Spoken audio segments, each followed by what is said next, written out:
Howdy doody.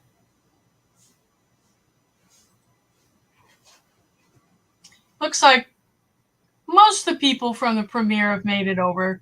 The other people are kind of new, but they'll figure my weird scheduling out.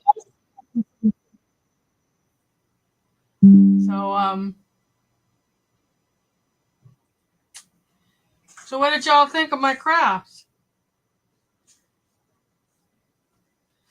This is what it looks like.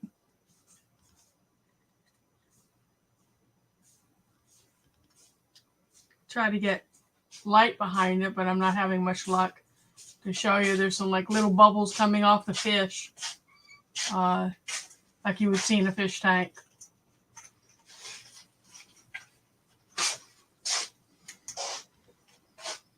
Charlie's going to show you from behind.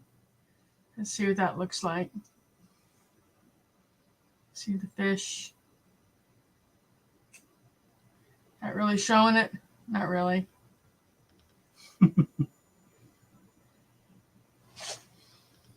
You got glare. Glare. Oh, it is shiny.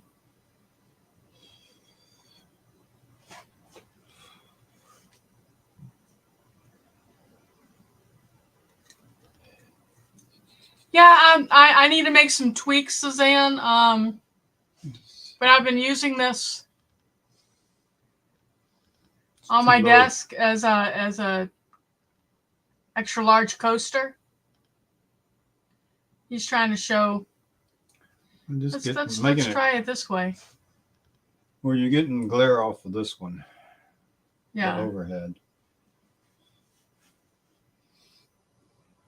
There we go. That kind of looks like light filtering down through water, right?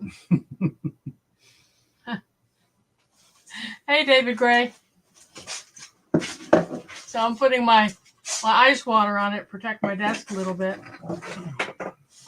So I'd say that was a success as far as getting the fish and the pebbles and the plants covered.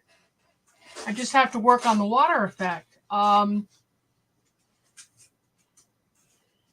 What I was aiming at was, again, this guy Daniel Cooper has a channel where he's a real artist, and he keeps coming up with new interesting techniques for making a cabochon, which are these jewels that I'm learning how to wrap, right? But if you look at this, you see that ripple effect that's in this this resin jewel, if you will. To me, that looks like water.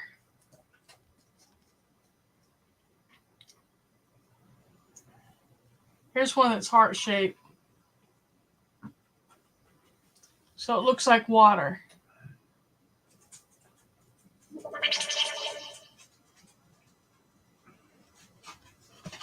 Okay, and here's one I did, and I am going to perfect this. This is my own invention. I try to do a cat or a reptile eye.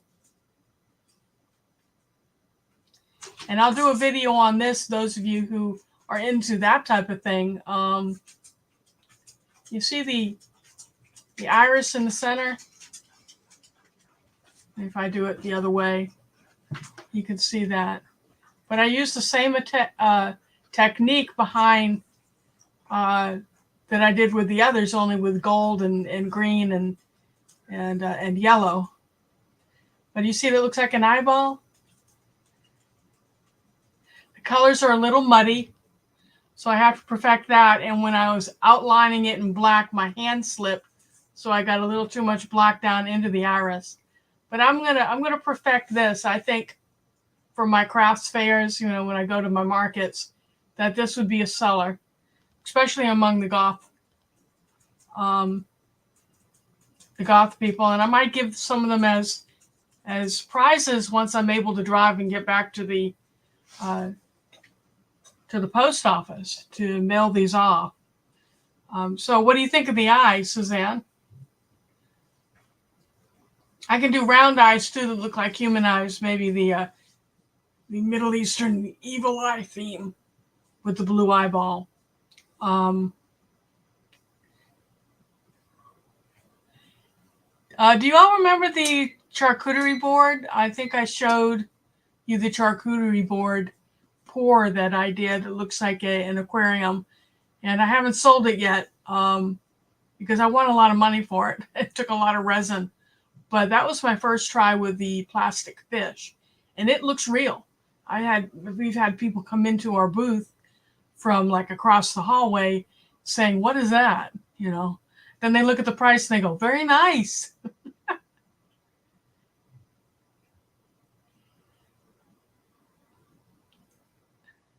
Maybe, or here's some copper wire that we can wrap these in. Kind of hard to show you how that would look wrapped in copper wire, but I think the copper goes well with the colors in the eyeball.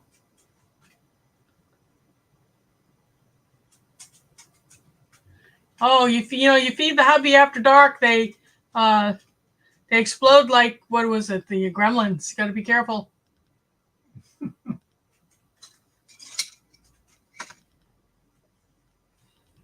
So David, for the premiere, I did a trivet out of resin. Yeah, it does, doesn't it? But with this particular one, this is my prototype. I need to get really good at them and maybe do some blue eyes as well as some green eyes. And I'm going to play with the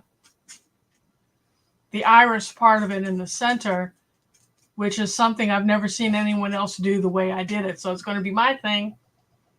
So there will be some people probably tuning into these videos who are into resin just because the name resin's in the title. I need to change that I died NDE label, don't I? That's my other channel for those of you who are new here. But yeah, doing different colors. What other colors would you all think would be good? Should I do realistic colors or do wild and crazy colors? I try to be realistic with this. That's patterned after one of my cats. I got staring at my cat's eyeball. Hey, kitty, let me look at your eyes. And he's like what? Yeah. What do y'all think? Give me some feedback.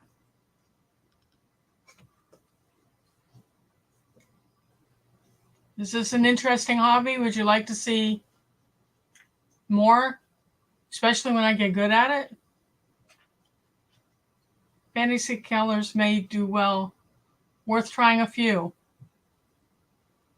Right? This is the eyeball takes more steps because I have to basically make the iris first. Do a mix and see what sells. That's the usual thing. Charlie is always reminding me that if we make things that we like and only things that we like, they're not going to do as well because everyone has different tastes, different senses of what's pretty and what isn't. So you step outside your comfort zone and do some wild things that you maybe not touch yourself within 1,000 years, but someone will see that and say, wow, that's really neat. I want that. And we've had some of that in our booths. But I tell you, when you're being creative and making something, it's really hard to do something that you may not find attractive. But Charlie's over there laughing at me saying that because every time I force myself to go outside my comfort zone, people like it and buy it. So, that goes to show maybe that my taste sucks or or just, there's such a diversity of people out there. And that's what makes the world go round is diversity, right? Embrace diversity. Let's see, I'm still getting press releases from my job. Let's see, banners, brand. Trying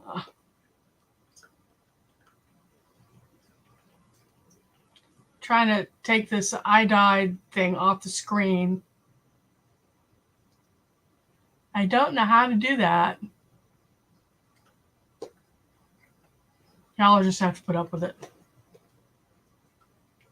So talk to me. What do you think? What do you think of my new obsession? I have all sorts of copper wire for the resin jewels that I've already made.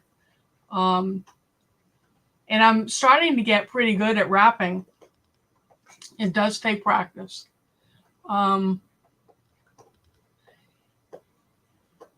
But I also bought some sterling silver. I am not going to waste the sterling silver until I get really good at this.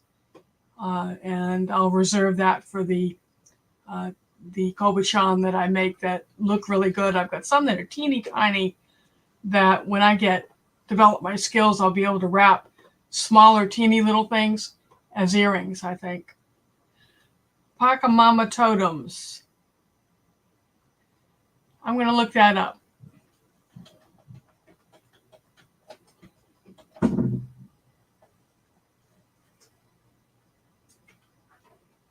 I'm looking it up, Mike. Oh, cool. I'd have to custom make a mold, and that's going to be Charlie does that. Oh, I like these ones of naked earth women.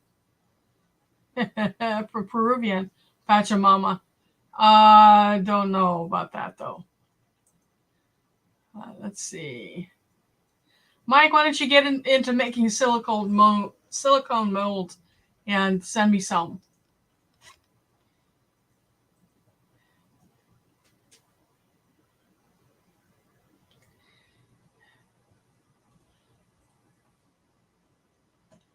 Let's see. Need to learn to wrap beads. I only bought a small amount of wire in case I don't enjoy doing it. It's addictive. If you go to Oksana, I'm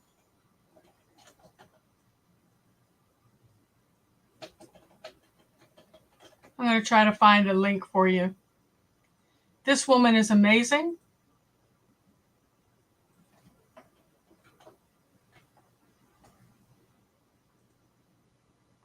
I'm going to get that for you. My next wire wrapping, when I get really good at it, are going to be these owl pendants.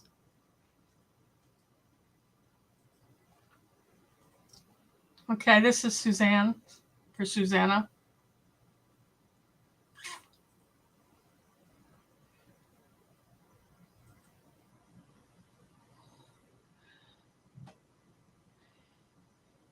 Yes,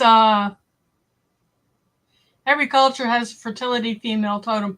Yeah, and they must have patterned it after my body.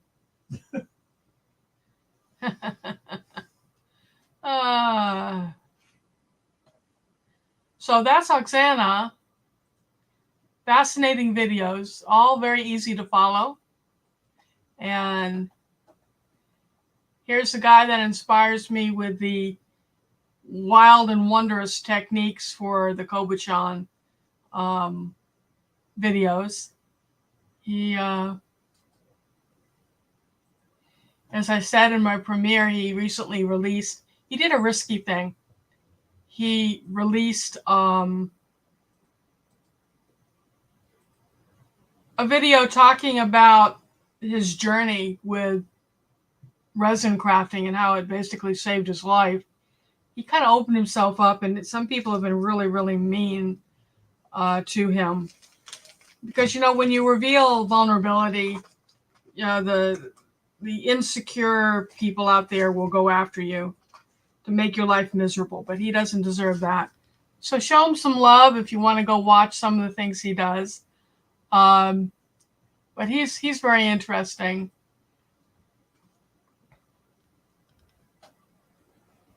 Suzanne says, She's got the fancy stuff. Mike TMI. Haven't you learned now, Mike? I have no shame. I have no shame. Both links are good. Okay. Good. They have no idea I'm promoting them.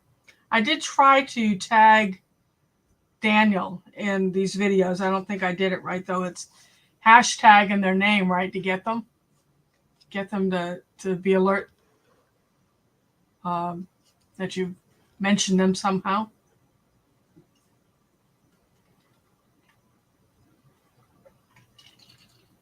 You know me, I'm not very technically oriented, and I mess it up when I try to do something fancy schmancy. But I'm starting to feel good. I've got to go see a doctor probably either just before or just after the next live that I do for this channel, at which time I'll ask them, can I drive? Because technically I'm supposed to go back to work by the 20th of June. And I'm telling you, we had a customer here tonight that they came after Scotch bonnet peppers that we stood around and talked. It seems that when you discover someone who's on the same political page as you are, you tend to talk until you drop. How long did we talk to him, Charlie? Probably over an hour. Talked to him over an hour, and I still haven't recovered from standing there for an hour, and that was several hours ago. So I don't know how I'm going to go back to retail yet. I'm going to try to get an extension, but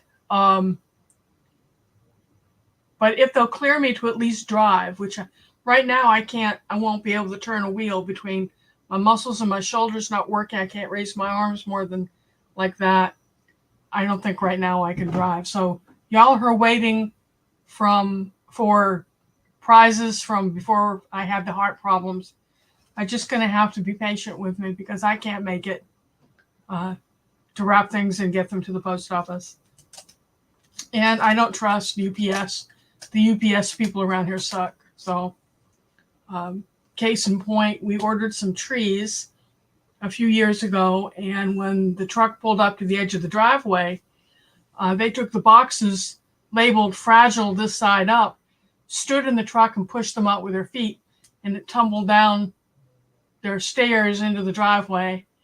And one had fallen so that they would run over it when they went forward, and the girl came down and kicked it to the side. And I went out and I say, don't you see it says fragile live plants? And she goes, I got a bad back. Got in her truck and left. And that isn't the only UPS driver that was kind of like that. So I don't want to use UPS.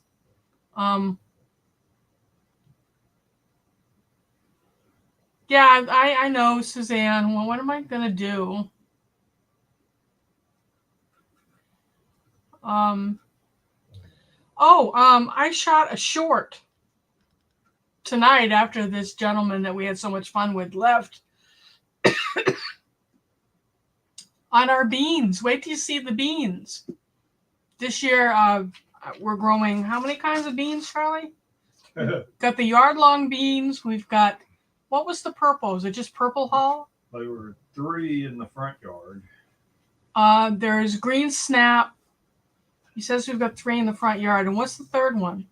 I don't remember, baby. Limas? I don't think Did we do any limas? No. Why not? Not enough room. Not enough room. Sounds about right. But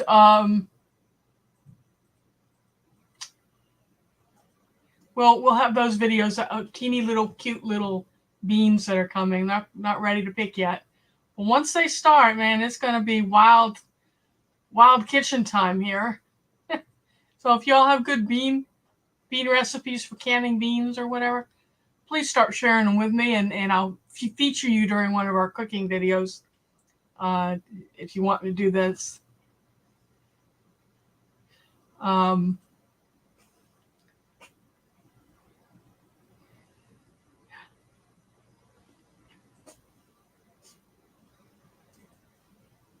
Yeah, my doctor will work with me on that. He'll know. But the thing with the big box store I work at, Home Depot, I'm going to have to get him to write explicitly. Give her something to sit on. Don't require her reaching or lifting. Don't put her in the heat out in the garden. They like to put me in the garden center. Gee, I wonder why, right? Because I won't be able to handle the heat. And I'll be returning at the end of June, early July, just when the really bad, really hot weather starts gearing up. And then August here is what my husband grew up calling dog days, where it's really brutal.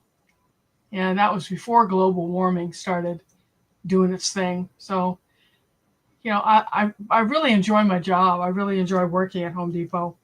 But I not well enough to let it kill me, right? Yeah, Suzanne, our peas are just kind of popping up and hanging around. It's going to be too warm for them to produce if they don't hurry up and start blooming for me. And they should have been blooming a long time ago. One thing that the weather changes here are doing is I'm noticing that we have fewer sunny days. We have a lot of overcast days where it's acting like it's thinking about raining but not quite there. And it did that last summer. And because the light, the fruiting plants really need light. So because it took so long, or we had so few full sun days, we grew the winter or cool weather crops lasted longer. We grew those into the summer long after they should have burned up. And then the long day and intense sunlight didn't start producing until toward the end of the season, which meant that the harvest time was cut back. Yeah, how much did we get? We get almost 2 inches of rain the other night, Charlie? 4. We got 4 inches of rain in one night 2 nights ago. Yeah, we've had more since then. We've had about 8 inches of rain this week. And Charlie's saying we've had 8 inches of rain just this week. And we live downhill from the neighbor's house, so we get all his runoff, and it comes up into our sun porch. That I'm glad Charlie finally put tile down in there a couple of years ago. He did a beautiful job. But if that tile weren't there, then we'd be worried about whatever. There was like AstroTurf. Well, who puts AstroTurf in a sunroom? But that's what they had, and we pulled that up, and we've got tile in there now. But anywho, well, we have like a little bit of a pond there in our back porch, in our sunroom. Lots of mushrooms. Yes, look for your mushroom flushes a couple of days after the rain. Are you cultivating mushrooms, Mike?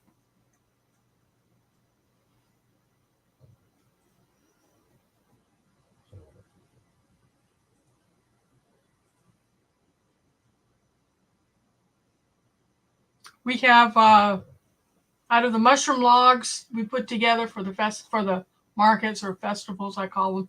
We have 2 left, 2 shiitake logs left. That longtime customer of mine may come get them because she's been asking about mushroom cultivation and how hard is it, and trying to pump my brain, And I said, come on, take a class. That's what I do. I teach. So come take a class.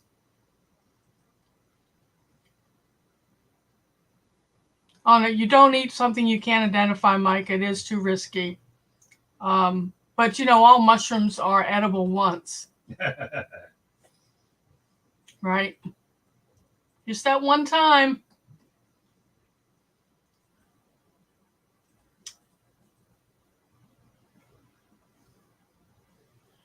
Yep. People ask me how I'm doing, and I tell them I'm hanging in there like a loose tooth. And I'm not lying. It's like being a loose tooth. But if you cultivate, you get a mushroom log, Mike, or get bags of mushrooms that you can grow in your pantry, and we'll be offering some of those up. And I think one of our listeners won a bag. Charlie hasn't put together yet. He's going to have to do it because somebody had to go have a heart attack. And we'll get around to that, and they'll be good, and she'll be able to. Yeah, she ought to be able, even though you're doing it late, right, Charlie? That mushroom spawn should still be okay in the fridge. Will it stay dormant for a while and be okay? He's not answering me. What? I got two voices in my head. Your voice comes over the computer. Oh, you got earbuds in. Yeah, about 5 seconds late. Charlie, you've got mushroom spawn in the refrigerator, correct? Yeah. Is the spawn still good, although it's been sitting there for a bit? Yeah. Okay. So we've got to get to packing it up and sending some out. Okay. Here's a question for Charlie. Charlie. Yeah. I'm going to put a question up on the screen. And Suzanne is asking. She says, anyone else have volunteers in the garden? She says she missed some potatoes last year and have them coming up. You want to talk about the volunteers? Oh, man. Especially in the hugelkultur. Tomato volunteers. Lots and lots and lots of tomato volunteers. Can y'all hear him? We had literally thousands. A carpet. And a carpet in our hugelkultur bed of tomato volunteers where we didn't plant tomatoes. Part of the bed has cattle panel trellises over the top, and it's obvious that the birds would go and grab one of our little salad tomatoes, come land on the trellis, and eat the tomatoes and then do what birds do. Literally carpets of tomatoes. And since we're trying to do yard-long beans and bitter melon and other melons in that area, with a heavy heart, we had to go weed them all out, right? We did keep a few just out of curiosity. Suzanne says, hi, Charlie. I have tomato volunteers too, growing with the cilantro volunteers. You know, I've never had cilantro reseed itself. And right now, my front garden that around the bird boxes, I have a lot of parsley that we planted last year. Well, parsley is a biennial, so this year it's all blooming. And I'm letting it bloom, hoping that it's going to drop seeds. And this fall that we'll have fresh parsley come up. We'll see. Mike had thousands of marigolds. That's another thing that we plant every year is the cosmos. And last year we had a couple of volunteer cosmos. But our other marigolds haven't volunteered. And you know what? The nasturtium should be volunteering too. But those take so long.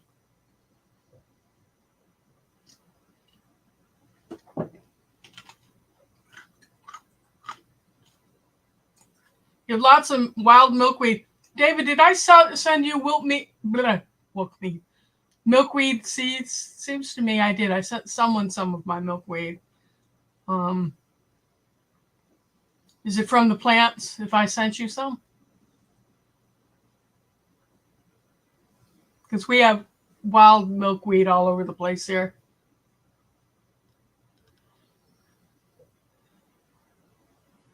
Suzanne, are you seeing monarchs? I haven't seen monarchs here for 2 years.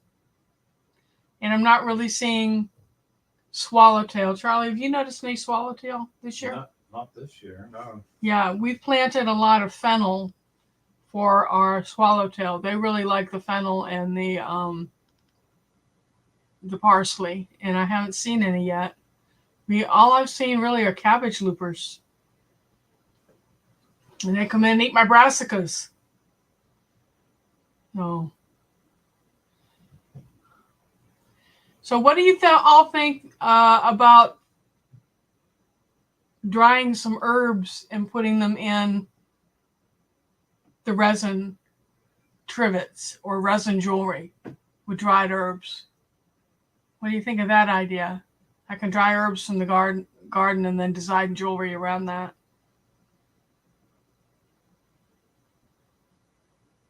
Wow. Mike started with one marigold flower, grew it into a huge bush, filled a gallon Ziploc bag with its seeds.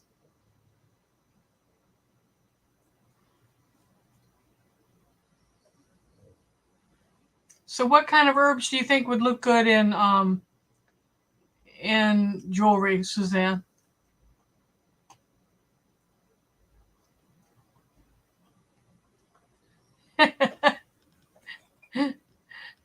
Oh, hi, God's desire for me. We're kind of talking about a mixture of crafting is what we were supposed to talk about tonight, and of course we always revert to gardening because we're all a bunch of gardening fanatics, right? Don't forget to hit the thumbs up. It helps with the algorithm. You know, my violas, some have reseeded, and most of the ones I hope reseed don't. And I don't know if it's our gardening method that keeps things from volunteering, except for the tomatoes. But we use a lot of compost and mulch. And I do get volunteers like from the Comfrey. What else do we have volunteer? Comfrey tomatoes. I think we had some peppers volunteer this year. You know, the things that you want to come back won't. It's just like they're belligerent.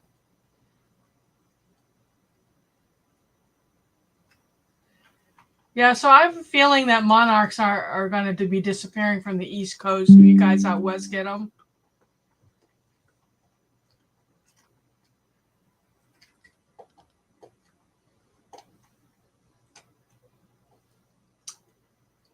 Pansies or violas, maybe. So what's coming up in your garden right now, folks? What do you have right now that you're excited about? Let's have an update for early June. I'm excited just to be alive. I'm going to have to go replant the yard-long beans because we only had one bean come up. Keep forgetting to plant my cucumbers, but it's not too late yet. Let's see. Yeah, David, well, we've killed all sorts of things, right? Laura gave me viola seed. I have some babies from last year's dehybridizing pansies. I bet they do. You should send me some photos, Suzanne. Okay, God's desire. You've got peppers and tomatoes volunteering, or just coming up that are exciting you. Raspberries and blueberries, David. Did you order them from Norse Farms? I bought Charlie a Father's Day gift from Norse Farms, and I can't tell you what I bought because he's sitting right here and he'll hear me. Yeah, I'm listening to you. He says, yeah, I'm listening to you. Just saying Norse Farms, he has an idea what it is I bought him. I've already bought him. Do you all remember my Nanking cherry videos? First, I did one with the blossoms as they came out, one of the first things that bloom in the spring. And then the Nanking cherries. I know it. Has it been released yet? Let me see. I'm so far behind. Content. I'm scrolling through my cherries. Yeah, it came out the May 15th. Only 30 people looked at it. Oh, this is funny. Our video with the toad peeing on Charlie, he touched it and it peed on him. It's at 2,195 views. That's funny. The more shocking the headline you write, the more views you get. Anyway, so the Nanking cherry, it had those little tart red cherries. Charlie made jam from them. I had one of my customers ask, where can they get a tree? So yours truly starts researching who's got them for sale right now. And I have found that Etsy has people like us that grow things from all over the place.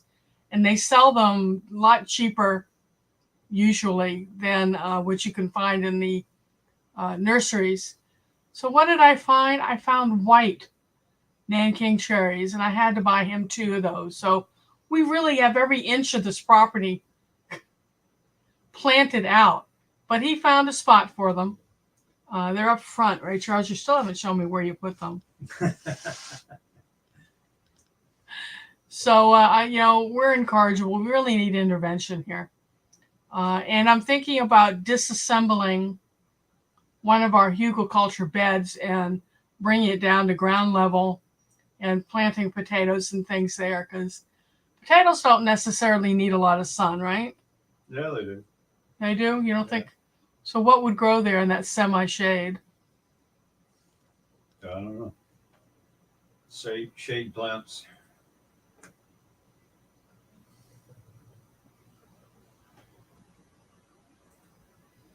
David says he's bought them from Park and Pine Tree and Baker Creek. David, I've been having problems with Baker Creek seeds not being what they're labeled. Mike, let's see. You have single seeding of cayenne, pepperoncini, banana peppers, plus mini bells. Yeah, well, I've got all sorts of peppers in the backyard. Actually, I've been wearing myself out. I see customers here for my peppers between 3 and 6:30, and I've had to stop seeing people on Sunday. We need one day to ourselves, So Sundays I don't see anybody. And I am selling out of the Scotch bonnets really fast. I had 3 or 4 trays of 200 plants per tray, and I'm down to just the top part of 1 tray of Scotch bonnets. I had potted up, about 16 Scotch bonnets in a 6-inch tall pot, Charlie, with about 16 of them. And I was only asking $3 for those, and the bare root I'm selling, basically giving away for $2 a plant. And a lady came yesterday and bought every single thing in a pot and 30 of the bare root Scotch bonnets. So that's the kind of response I'm getting this year. It's amazing. Hey, Maritza, welcome back. I'm glad you found us. Mike has tons of various squash growing everywhere in chives. You've never had chives grow? Try the Chinese garlic chives. It's kind of a flat chive with a white bloom. They go crazy and they last for decades.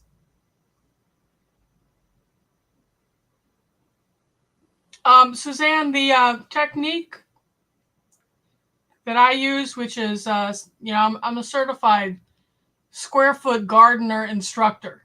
In fact, my name is supposed to be listed on their website and on the Georgia Ag website as a certified square foot garden instructor. And the techniques, I incorporate that into my raised bed hugelkultur technique. And we really don't have very much weeding to do. If you learn how to space things as recommended by square foot gardening, then you shade out the unwanted plants. And then you learn how to succession plant so that you build your soil.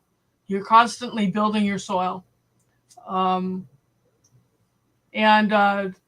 I do need to do a follow-up video to the ones where, you remember the video I did on the fava beans, thinking they would feed the plants around them. Well, it worked. And we cut the fava beans down a few days ago and laid them down between the rows, and then fertilized with fish guts.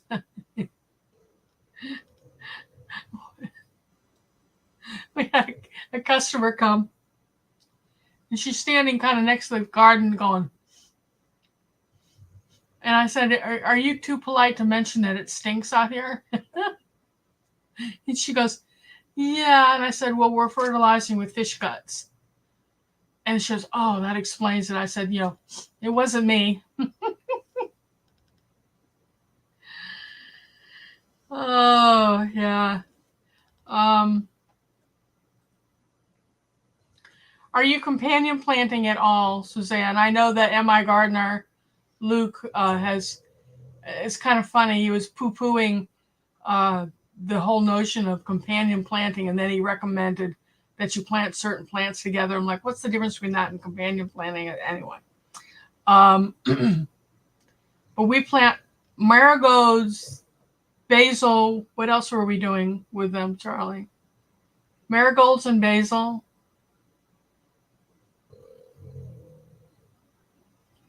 He's not responding because he's got earbuds in and there's a delay. Yeah. No way I'd use fish guts. The coyotes and foxes would all come running. We have coyotes and foxes in this neighborhood and we've never seen them going after our fish guts. But then again, they'd come when we're not around. But we'd know if there were a coyote that came into the yard. Our yard is a federally designated wildlife habitat. So we welcome the wildlife, and the deer won't have anything to do with our garden because we do the companion planting with the aromatic herbs in between everything. They don't want to make a mistake and get a mouthful of that stuff. So, they're even leaving the mulberry trees alone, right, Charlie? Yeah. Yeah. Basil and cilantro with the non-volunteer tomatoes.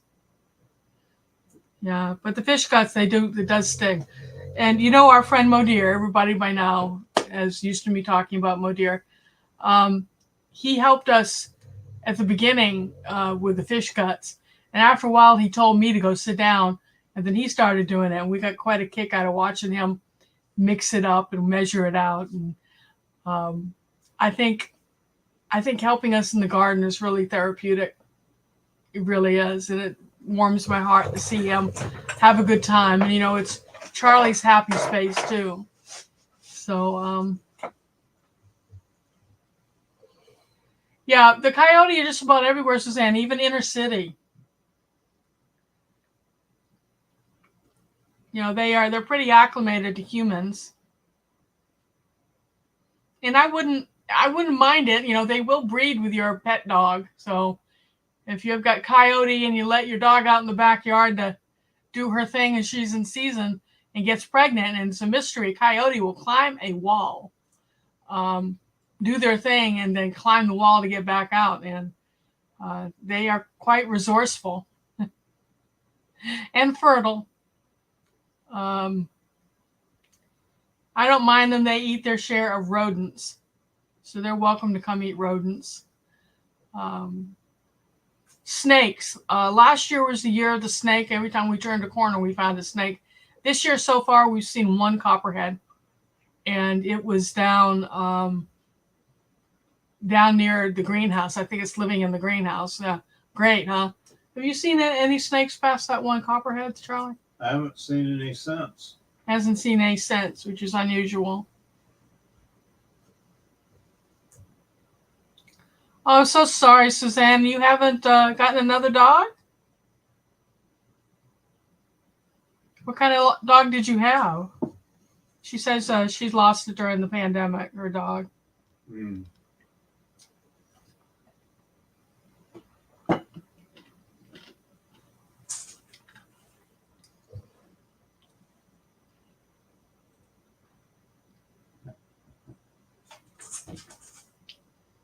So I have been enjoying your squirrel videos lately. I like watching you interact. He's got a squirrel you all that was bringing him things to eat. Now I've seen kitty cats do that, and that means they love you. So you must really be loved, Mike, to have a squirrel bringing you pieces of bread. That is really special. Have you named it, Mike?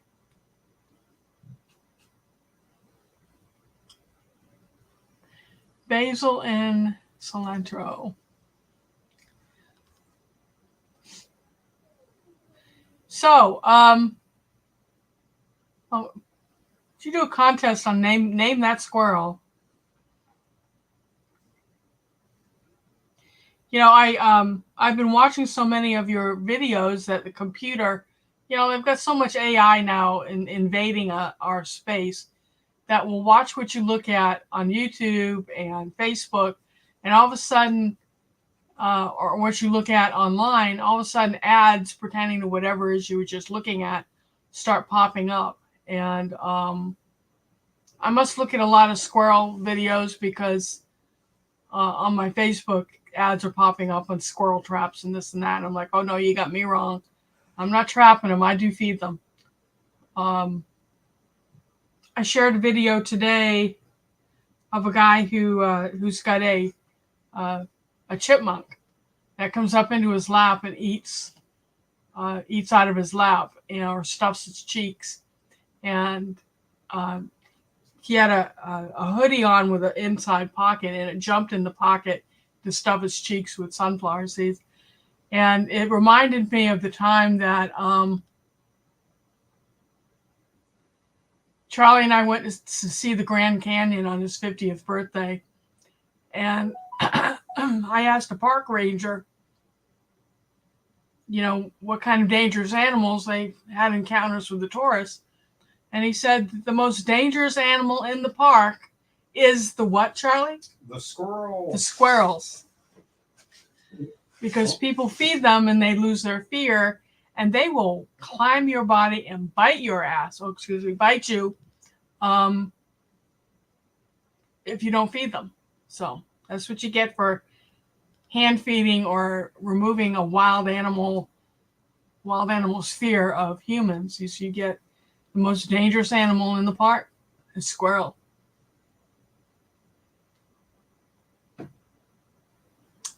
Yeah. She was a dachshund cross, a wiener dog. I had a dachshund growing up. They're interesting dogs. Of course, right now we have the Boston Terriers, because we got so neither Charlie nor I were stable on our feet anymore. And the boxers we had would, at this point, be knocking us down. Yours think the food arrives magically? I guarantee you, they watch you from afar. Everyone who's in your vicinity knows which is it you or your wife that feeds them the most or whatever.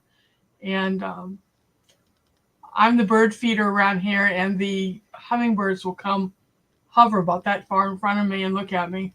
But they fly away when Charlie's there, so they know who feeds them. Yeah. Yeah, he was knocking on your door. Yeah. So I don't have much stamina yet. We've been talking about 50 minutes, and we have the premiere before. So I've got to stand up, walk around, get my blood circulating in my hind end, and prepare for tomorrow. I've got like 3 customers coming in the afternoon, and a nurse. Actually, it's my physical therapist comes out to the house and puts me through my paces, and that wears me out for a little bit. And then back on the weekend, we've got more gardening to do. I'm hoping that, I call them the boys, that's Charlie and Modir. I'm hoping that the boys will start my pizza oven. If not this weekend, then next. And we'll be documenting that so you can all watch us create a pizza oven. How's that? I want to thank you all for coming, and love you all, every single one of you. And especially since I've been through some trauma recently, I'm very emphatic about reminding you to tell those you love that you love them daily, and tell them often, because you never know. Look what happened to us, thinking she was having an asthma attack, ended up with this stuff. So, and by the grace of God, I've come through it. So, yeah, Susanna, they're about to take it away. Oh, we were supposed to go tomorrow night to see the Rolling Stones. I have always wanted to see the Rolling Stones in person. We're not going to make it. There's no way I can do it. So we tried to sell our tickets. No one bought them. So it's all that money, and it wasn't cheap. So I wish some of you were local. I could give you the tickets, but going to be 2 empty seats at the Rolling Stones concert tomorrow night. What are you going to do? Anyway, thanks for coming. I love you all. I hope you love each other. Take care of yourselves. Take care of your family. And let's try to make it through this hot summer. Okay? See ya.